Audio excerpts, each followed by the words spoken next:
आनंद मोहन बंदूक उठा के अपनी सरकार के खिलाफ जंग लड़ा आपकी अस्मिता की रक्षा के लिए।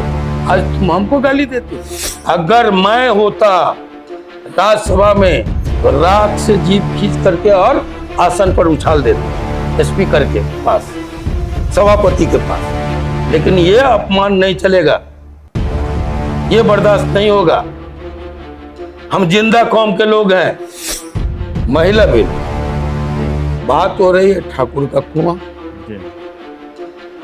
ठीक है, कहीं पर निगाहें कहीं पर निशान। आप अगर इतने बड़े समाजवादी तो झाग क्यों लगाते? जिस सरनेम की आप आलोचना करते पहले उसको तो छोड़ के आइए। अब आज आप हमको कहते हैं कि अंदर के ठाकुर को मारो। मैं कहता हूं आप पहले अंदर के ब्राह्मण को मारिए। आप कहते हैं ठाकुरों को मारो, कहां से मारो? रामायण में ठाकुर, महाभारत में ठाकुर, गीता में ठाकुर, तुम्हारा जितना कथावाचक है दर्जनों सैकड़ों, जो 25 लाख से लेके 1.5 करोड़ तक लेता है, वो इसी ठाकुर को जब के पेट पालता है। मंदिरों में ठाकुर बैठा हुआ है, कहां से मारोगे ठाकुर? मंदिरों में जहां तुम घंटी बजाते हो, शंख बजाते हो, पेट पालते हो, वहां ठाकुर बैठे हैं।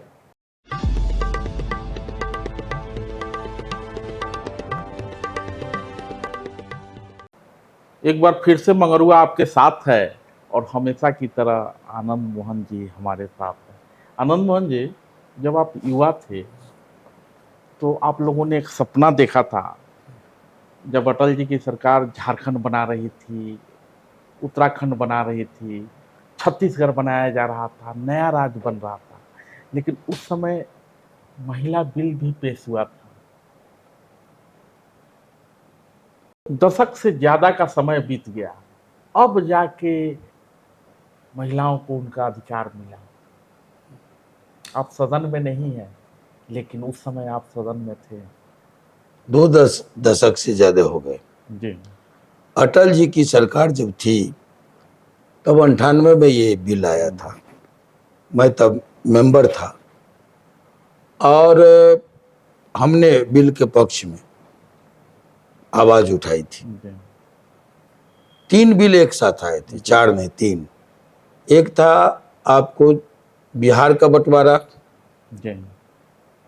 झारखंड का निर्माण, दूसरा था उत्तर प्रदेश का विभाजन और उत्तरांचल का निर्माण गठन, तीसरा था महिला विधेयक, 33% आरक्षण महिलाओं को, ये था। 2 बिल तो अनन फानन में पास हो गए, तीसरा बिल पास नहीं हुआ। हमने इसको जिम्मेवार माना कि जितना अपोजिशन जिम्मेवार है उतना ही सरकार जिम्मेवार है, क्योंकि 2 बिल अनन फानन में पास हो गए और तीसरा बिल लटक गए। तो लगातार हम नारे लगाते रहे, महिला विरोधी सदन मुर्दाबाद। हमने अपनी बात कही। वो आज एक औरत नाम की कविता से जी। मेरे कैद में आजाद कलम जो मेरा है, जी। मेरी पहली पुस्तक, उसमें दर्ज है। जी। उस समय हमने क्या कहा था, उस लंबे बहस में जाना नहीं चाहते हैं, लेकिन जब 1.5 घंटे तक अकेले सदन के बीचों बीच आके धरना पर बैठ के नारे लगाते हुए मैंने सदन की कार्रवाई को रोक दिया, तब उस समय बाल योगी जी थे जी। स्पीकर, और उनके आदेश से हमको मार्शल आउट हुआ। इतनी तेजी में, इतना आनंद फानन में लोग लेके भागे हमको कि मेरा सर जाके टकरा गया शीशे से। मेरे अभी भी घाव के दाग हैं और मेरे हाथ कट गए रोकने में, ये अभी भी दाग है। तो लोगों ने महिला बिल पर भाषण दिया और महिला बिल पर हमारा खून बहा सदन के अंदर, दोनों में फर्क है। फिर जब इस घटना की जानकारी मिली लवली आनंद को, तो वो आई भाग के। तब तक ममता बनर्जी अपनी साड़ी का पल्लू फाड़ के और मुझको फर्स्ट एड की जी। और फिर हम सारी महिलाओं ने मेरे पक्ष में खड़ी होकर आवाज बुलंद की। लवली आनंद को मालूम हुई, एक्स मेंबर पार्लियामेंट थी उस समय, एक्स हो गई थी, वो आई और आने के बाद फिर महिलाओं के साथ ये जो गांधी प्रतिमा है लोकसभा के परिसर में, वहाँ लवली आनंद 50 महिलाओं के साथ धरना दी। जी। और जब मैं घायल होकर के राम मनोहर लोहिया अस्पताल में था तो वहाँ जब पहुंची तब तक में बाल योगी जी आ गए थे, प्रायश्चित भाव में खड़े थे। मैं बेहोश कर दिया गया था, शीशे निकाले जा रहे थे मेरे माथे से और हथेली से। बाल योगी जी 40 मिनट से ज्यादा वहां खड़े रहे और लवली आनंद गुस्से में जो भी कहने का था वो बोलती चली गई, वो सर झुका के सुनते रहे। बाद में लवली आनंद नेक्स्ट दिन अपनी जो भाव, उनका जो भाव था पर्चे में दर्ज करके, पर्चा छपवा के महिला बिल के समर्थन में विशेष दर्शक दीर्घा से भगत सिंह के बाद दूसरी बार किसी ने पर्चेबाजी की, विशेष दर्शक दीर्घा से नारेबाजी की और उनकी गिरफ्तारी हुई। गिरफ्तारी और स्पीकर ने उनको 24 घंटे की सजा मुकर्रर की और तब महिलाओं के पहल पर, महिला सांसदों के पहल पर उनको सुबह की गिरफ्तारी 8 बजे रात में उनको छोड़ा गया, सजा काट के निकली। पर्चे में कह क्या रही थी वो इसके पक्ष में कि उनका कहना था, हम तो 33% के लिए खड़े हुए थे जी। कि ये आरक्षण दो, लेकिन उनका था कि आधी आबादी को आधा हक मिले, इस सवाल पर वो खड़ी हुई थी। और बाद के दिनों में इतिहास गवाह है, देश के तमाम प्रमुख अखबारों ने, पत्र पत्रिकाओं ने और उस समय की जो इलेक्ट्रॉनिक मीडिया के जो प्रमुख मीडिया हाउस के लोग थे, उन सबों ने लिखा, संपादकीय आया कि आनंद दंपति ने जितनी ईमानदार कोशिश महिला बिल को पास कराने के लिए, महिला बिल के पक्ष में जिस तरह से ईमानदारी से खड़े हुए, अगर और कुछ सांसद इस बिल के पक्ष में खड़े हुए होते तो ये उसी समय इसी सत्र में पास हो गया रहता। ये तो हमारा महिला बिल पर इतिहास है। हम ऐसा मानते हैं कि अभी जो वर्तमान स्वरूप में जो महिला बिल आया है, हमने इसको एक अच्छा प्रयास कर करके स्वागत किया है पिछले दिनों, लेकिन मैं मानता हूं ये आधी आबादी के साथ ठगी है। ऐसा इसलिए मैं कह रहा हूं कि सरकार को जनादेश कितने साल का मिलता है? 5 साल का। 5 साल का। 5 साल के बाद की जो बात करे वो वादा नहीं है, ये काम नहीं है, वर्क नहीं है, ये सिर्फ छलावा है। आनंद मोहन जी, आप 5 साल की बात करते हैं, यहाँ 2014 में 2047 की बात होती है, 2014 में 2019 की बात होती है, 2019 जब आता है तो 2023 की बात होती है, और जब 2023 आता है तो 2047 की बात होती है। मैं आपको यही कह रहा हूँ कि हमें जो आदेश एमएलए एमपी को मिलता है, सरकारों को मिलता है, चाहे राज्य की हो चाहे केंद्र की हो, वो 5 साल का लोकतंत्र में आदेश मिलता है। जो 5 साल से बाहर की बात करे, लोहिया जी के, इससे बड़ी धूर्तई राजनीति कुछ नहीं हो सकती। ये मैं नहीं कहता। आपको जनादेश मिला 19 में, दूसरी बार 14 में मिला, 14 के बाद 19 में मिला, आपको याद कब आई? 23 में। इतने दिन से आप कहाँ थे? और अगर याद आई तो आप शर्त क्या लगाए? पहले जातीय जनगणना होगी, नहीं जातीय नहीं, जनगणना होगी, फिर परिसीमन होगा और फिर 29 में लागू होगा। तो मैं एक बात कहूं कि इतना लंबा प्रक्रिया है, तो तब मैं कहना चाहता हूं कि इसको ईमानदार कोशिश हम तब मानते हैं तो उसी के साथ साथ एक संशोधन आता कि तब तक जब तक जनगणना परिसीमन दोनों नहीं हो जाता है, तब तक आप हर पार्टी को मजबूर करते, एक्ट बना के, विधेयक लाके, जैसे महिला बिल आया उसी तरह इसके साथ जोड़ के कि तब तक हर पार्टी अपने अंदर हर चुनाव में 33% महिलाओं को आरक्षण टिकटों में जी देगी, देना होगा। अगर ये एक्ट कहीं से बाध्य किया होता, भले वो हारने वाली सीटें देती महिलाओं को, लेकिन अगर 33% सीटें पार्टियों के लिए की बाध्यता तय कर दी जाती, तब इसका हम स्वागत करते, कहते ये ईमानदार कोशिश है। जी अब आपको घुर्ची सूझता नहीं है, फंदा की बात करते हैं आप।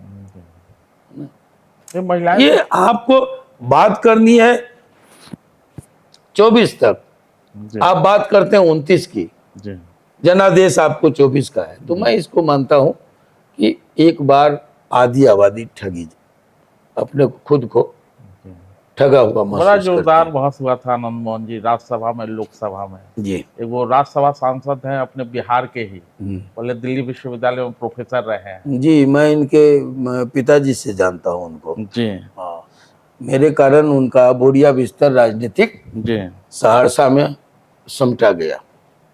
चलिए। तो बात कर रहे थे महिलाओं के बिल के ऊपर, और ठाकुर ठाकुर ठाकुर उनको याद आ रहा था। वही हम कहना चाहते जी। हैं। संदर्भ है महिला बिल, जी बात हो रही है ठाकुर का कुआं।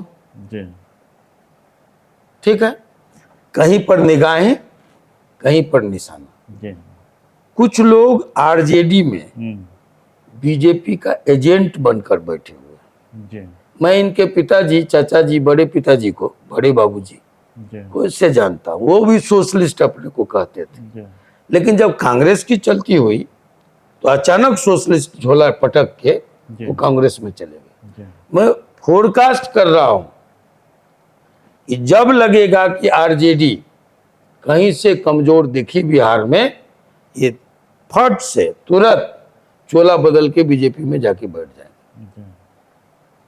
ये एक बार तेजस्वी जी की सरकार बनते बनते अगर किसी ने रोक दिया, तो यही मिस्टर झा थे, समाजवादी झा जी। इनको समाजवाद बड़ी जोर मार रहा है। ये कहते हैं सरनेम एक प्रिविलेज है। और चंद्रशेखर जी के बेटे को हम सुने पूरा, हम तो नहीं थे यहां। मेरा बेटा आज हरिद्वार में है कई दिनों से, एकांतवास में, दूसरे कारण से, स्वास्थ्य कारणों से अपना हो। और मैं उदयपुर में था। रात में किसी ने वीडियो भेजा तो मुझे पूरी, फिर कई बार हमने इसको देखा, कहा कि सरनेम शोषण का जरिया है। ये जो झा है, मिसर है, पाठक है, ये जो सिंह जी हैं, ठाकुर साहब हैं, नीरज जी को इशारा करते हुए, नीरज चंद्रशेखर जी के लड़के को नाम लेके, ये सरनेम सदियों से शोषण का जरिया। तो नीरज शेखर तो लगाते भी एक बात बताए, नीरज शेखर नहीं लगाते, आनंद मोहन नहीं लगाते। जेपी ने कहा जात पात के मिटे निशान, मानव मानव एक समान।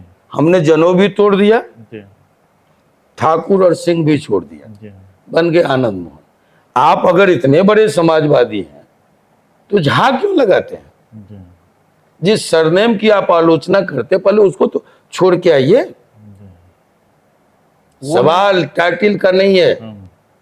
टाइटिल शोषण नहीं करता, नियत शोषण करता है, व्यक्ति शोषण करता है। उसी प्रवृत्ति की तो बात कर रहे थे वो। चलिए, ठाकुर ठाकुर हाँ। ठाकुर ठाकुर एक प्रवृत्ति। उन्होंने कहा कि ठाकुर को मारो, जी अपने अंदर के ठाकुर को मारो। भाई ठाकुर को कितना मारिएगा? हम राजा थे। जिस अखंड भारत की बात आप कर रहे हैं, आप वहां तक पहुंचेंगे कि नहीं? लेकिन अखंड भारत की मिसाल एक बार नहीं, सदियों में कई बार हम लोगों ने नींव रखी। ठीक है, वहां से सिमट के चले आए छोटे छोटे रजवाड़ों तक। देश को जरूरत पड़ी, अंग्रेज ने कहा फूट डालो, राज करो। जिसको पाकिस्तान जाना है पाकिस्तान जाएगा, जिसको हिंदुस्तान में रहना है हिंदुस्तान में रहेगा, जिसको स्वतंत्र रहना है स्वतंत्र रहेगा, इतनी बड़ी छूट अंग्रेज दे के गए थे। जी, हमने राजतंत्र की विदाई की और 565 रियासत, उसमें अधिकांश राजपूत थे, भूमियारों के भी थे, कथित तौर पर जो यादव हैं उनके भी थे, ये जो तेली समाज के लोग हैं उनके भी थे, दरभंगा महाराज ब्राह्मण थे, लेकिन अधिकांश रजवाड़े हमारे थे। हमने उसको छोड़ दिया और भारत में अपना विलय कर दिया। प्रिवी पर्स आपने दिया, हम प्रिवी पर्स छोड़ दिए। हमारी जमीनें आपने सीलिंग की, हम जमीन छोड़ दिए। आप एक बार मंदिर तो छोड़ के दिखाइए, जी, चारों पीठ में जो जगत गुरु बन के बैठे हुए हैं, वो तो छोड़ के बताइए। आप अगर सोशलिस्ट हैं तो ये आवाज आप उठाइए अपने गांव में, जी। जहां से आप हमारे यहां से आते हैं, अपने गांव में एक बार आवाज उठा के कि समस्त हिंदुओं आनंद के मोहन जी, लिए ये आवाज उस हमको समय, पूरा करने आनंद दीजिए। मोहन जी, ये आवाज उस समय नहीं उठी थी जब आप मंत्री पद छोड़ के और वहां लौट गए थे।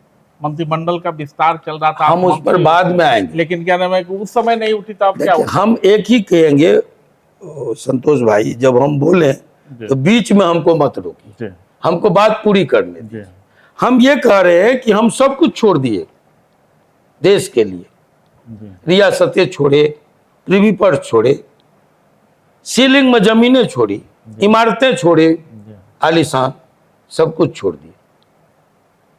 वहां तो कब का छोड़ दिए।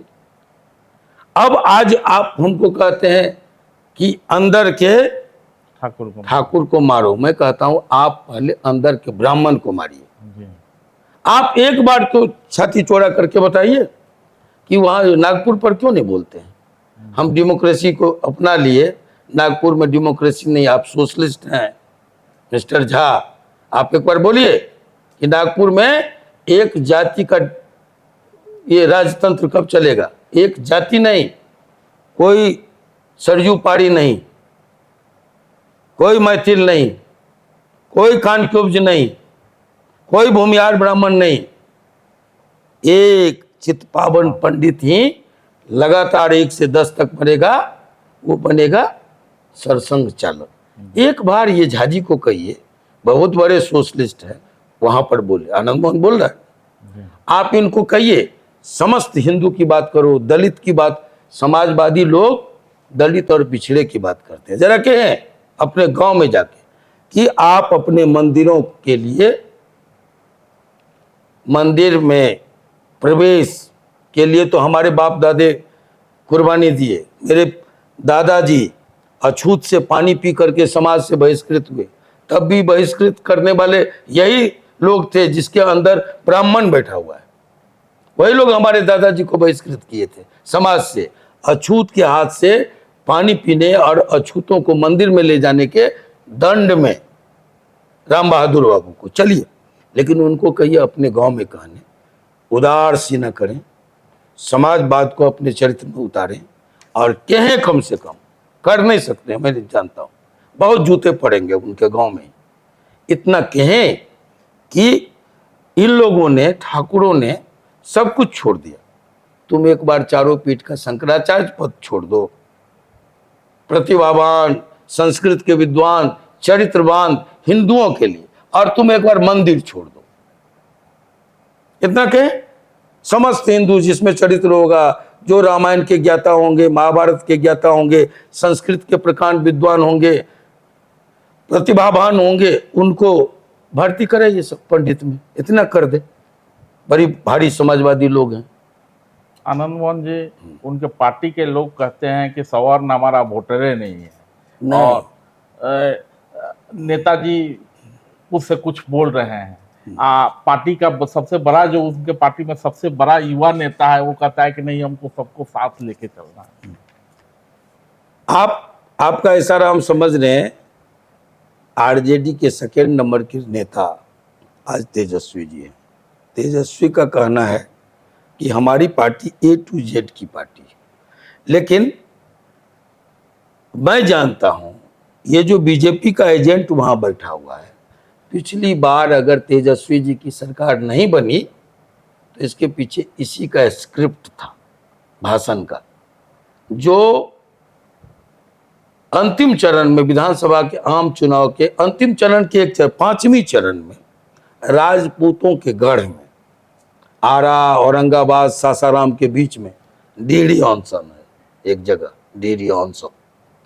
डीडी ऑनसन में वंश से कहवाया गया कि बाबू साहब, एक स्लोगन दिया गया कि बाबू साहब हमारे पिताजी के राज में, है ना, जो बाबू साहब के बराबर ठसक से चलते थे और क्या क्या क्या क्या पता नहीं, लेकिन बाबू साहब का स्लोगन। मैं जेल में था, मैं जब आरजेडी में लवली आनंद और चेतन आनंद उम्मीदवार बनाए गए और हमको उठा के बेईमानी से हराने के लिए हमको उठा के Bhagalpur central jail, camp central jail में बंद कर दिया गया, तो एक माहौल के निर्माण के लिए कि लोग को मैसेज जाए, आनंद मोहन जब से उठा के भागलपुर भेजा गया, जब तक रिजल्ट नहीं आया 20 दिनों तक अपना खून पसीना जलाया, उपवास में रहे, अनशन पर बैठे रहे,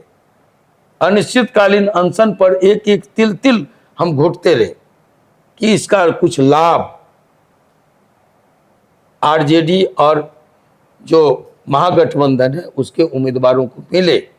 बड़ी शोर हुआ कि आनंद मोहन को मारने की साजिश है, आनंद मोहन का आज फलना दिन, आज 10वां दिन, 11वां दिन, 12वां दिन, 20वां दिन, ये चलता रहा और इसका लाभ जितना मिलना था, एक बयान बाबू साहब वाला तेजस्वी जी की सरकार बनते बनते 4-5 के अंतर से रह गई। इसके पीछे भी यही था।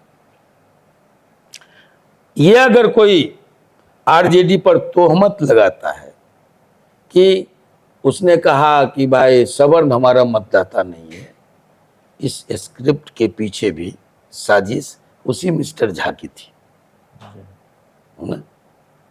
और मैं बता दूं, मैंने पहले ही कहा कि आरजेडी को समझना होगा,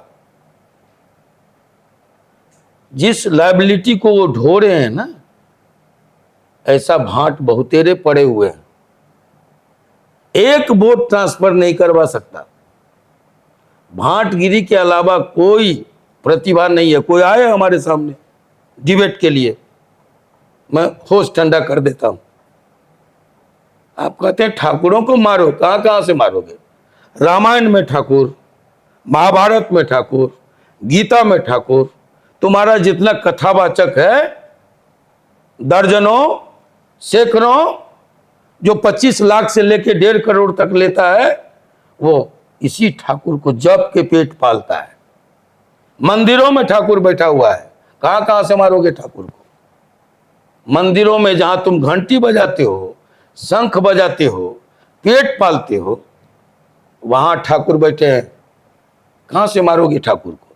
ठाकुर को नहीं मार सकोगे, इसलिए 18 वर्ष की आयु में निकल के, और जब चला आक्रांता, जब चलते थे तो ये जिम्मा हमारा था। तुम चैन से सोते थे, तुम मंदिरों में घंटी बजाते थे, कीर्तन करते थे, कोई खेत में काम करता था, सीमा का पहरुआ हम थे।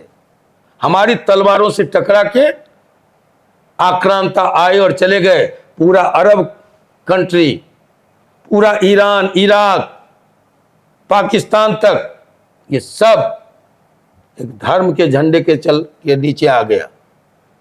आज अगर किसी ने रोका, एक ही नहीं, चाहे वो सिकंदर हो विश्व विजेता कथित, या फिर तमाम आक्रांताओं को हमने अपना बलिदान देकर और रोकने का काम किया है। हमारे इतिहास को अगर निकाल बाहर करोगे ना, हमको कहना पड़ता है आज मुंह में उंगली डाल के, तो भारत का इतिहास नगण्य रह जाएगा। ये हम कल उनको पूछिए, जब मधेपुरा में, सहरसा में, कोसी में, पूर्णिया में इज्जत पर, अस्मत पर, खेत पर, खलिहान पर हमला हुआ था, तो अब कहां थे ये सोशलिस्ट? आनंद मोहन को और रघुनाथ झा जी को मंत्री बनना था चंद्रशेखर जी के कोटे से। रघुनाथ झा तो बने, नेता अपोजिशन कौन थे? मिश्र जी, जगन्नाथ मिश्र जी। मधेपुरा झांकने नहीं गए। आनंद मोहन बंदूक उठा के अपनी सरकार के खिलाफ जंग लड़ा, आपकी अस्मिता के रक्षा के लिए। आज तुम हमको गाली देते हो, जीभ गल जाएगा। अगर मैं होता राज्यसभा में तो राख से जीभ खींच करके और आसन पर उछाल देता, स्पीकर के पास, सभापति के पास। लेकिन ये अपमान नहीं चलेगा, ये बर्दाश्त नहीं होगा। हम जिंदा कौम के लोग हैं, हम जात पात नहीं करते। इसका मतलब ये नहीं, हम तुम्हारी इज्जत के लिए कुर्बानी दे सकते हैं। तुम्हारी इज्जत के लिए आज हम किसके लिए हम जेल से आए हैं? कौन था छोटन शुक्ला? हमारी जाति के थे। सारे लोग माफी मांग के निकल गए। आनंद मोहन 16 साल काट के आया है। अगर हम अन्य के, दूसरे के इज्जत के वास्ते, दूसरे पर हो रहे अन्याय के वास्ते जेल काट सकते हैं, तुम्हारे लिए मुकदमे ले सकते हैं, तो अपने लिए कुछ भी करेंगे। ये शब्द वापस ले। हम लोग स्पीकर को घेरने जा रहे हैं। इस लोकसभा चुनाव के पहले लाखों की संख्या में अगले सत्र में हम लोग स्पीकर को घेरेंगे कि इसको निकाला जाए लोकसभा की कार्रवाई से। माफी मांगे मिस्टर झा, वरना इसके दुष्परिणाम भोगने होंगे बिहार में। आनंद मोहन, और अगर केंद्र में बैठी पार्टी राज्यसभा की कार्रवाई से इसको वापस नहीं लेता है, तो मैं कहूं कि यहां भी कीमत चुकता करना होगा। हम जिंदा कौम हैं, हम चुप नहीं बैठेंगे, खामियाजा भोगना पड़ेगा। आनंद मोहन जी, आप जिंदा कौम है, खामियाजा भोगना पड़ेगा, वो सब तो ठीक है आनंद मोहन जी। उसकी पार्टी के तरफ से कोई आवाज नहीं आ रही। जिस पार्टी का मिस्टर झा, जिसको मिस्टर झा कह रहे हैं आप, उनकी पार्टी की तरफ से ऐसी कोई आवाज नहीं आ रही कि क्यों ठाकुर का कुआं बोलता है। एक बात मैं कह दूं, ये पार्टी की बात आपने कह दी, जाति की बात आपने क्यों नहीं की? जो बीजेपी में लोग हैं, जो आरजेडी में लोग हैं, जो जेडीयू में लोग हैं, जो वहां उपसभापति बने हुए हैं, जिसके सामने बोला गया नीरज के सामने, ये कहां थे? पार्टियां आएंगी और जाएंगी, हमारा स्वाभिमान कहां मर गया था? ये मैं पूछना चाहता हूं। क्यों हम चुप लगा गए? हमने कहा कि मैं रहता तो क्या करता, मैं दूसरी बार दोहराना नहीं चाहता। ये साधारण मुद्दा नहीं है। मैं कहूंगा मिस्टर झा को कि अपने अंदर के पंडित को मारो, जो श्रेष्ठता सिद्ध करना चाहता है हर बात में, उसको मारो। तो ये रही आनंद मोहन जी से बातचीत। ठाकुर का कुआं सिर्फ अब संसद तक सीमित नहीं है, बड़ा रूप ले चुका है, आंदोलन की तैयारी है। आनंद मोहन जी ने कहा है कि वापस लेना होगा। देखते हैं केंद्र की सरकार क्या करती है, उनकी पार्टी क्या करती है, मिस्टर झा क्या करते हैं। लेकिन ठाकुर मतलब खूंटा वहीं गराई। आनंद मोहन जी, मंदिर भी आपका, कुआं भी आपका, पानी भी आपका, जितने भी धार्मिक स्थल हैं सब जगह तक कोई ना कोई कुआं है ही। आप भटकिए मत। जी चलिए अपने बिहार से जो विभाजन हुआ उत्तराखंड झारखंड का, जी वहाँ एक प्रसिद्ध ज्योतिर्लिंग है, नाम है देवघर। हम सभी जानते हैं। देवघर में आप पता कीजिए कुआं किसने बनाया और पानी कौन बेच रहा है। आम लोगों को पानी खींचने का अनुमति नहीं है। की अनुमति नहीं है। पानी खींच कौन रहा है और पानी बेच कौन रहा है? ये हमारी देन कि हम कुआं बनाते थे सबों के लिए, लेकिन समाजवादी लोगों को ये बिस्लरी नहीं सूझता। हम तो फ्री पानी देते थे, मिनरल। आज 20 रुपये बोतल बिस्लरी बिक रहा है। जरा समाजवादी बंधु को कहिए, मिस्टर झा को, इस पर कुछ बोले तो। एकाधिकार है बहुराष्ट्रीय कंपनी वालों का, बेच रहा है पानी, दूध से महंगा पानी बिक रहा है, क्यों नहीं बोलता है? बोल के बताए। तब अंदर खाने गुपचुप उद्योगपतियों से, बनेंगे समाजवादी, सरोकार होगा उद्योगपतियों से। सब इनके चरित्र हम लोग जानते हैं। हमने कहा कि बाप भागा था सोशलिस्ट का झोला पटक के जब कांग्रेस की चलती हुई, और जैसे लगेगा कि आरजेडी कमजोर है, 2 मिनट नहीं लगाएगा बीजेपी में जाके पड़ाव लेगा। इनका काम आरजेडी को कमजोर करना है। इसको जितना जल्दी आरजेडी का शीर्ष नेतृत्व समझ ले उतना सही होगा, भला होगा।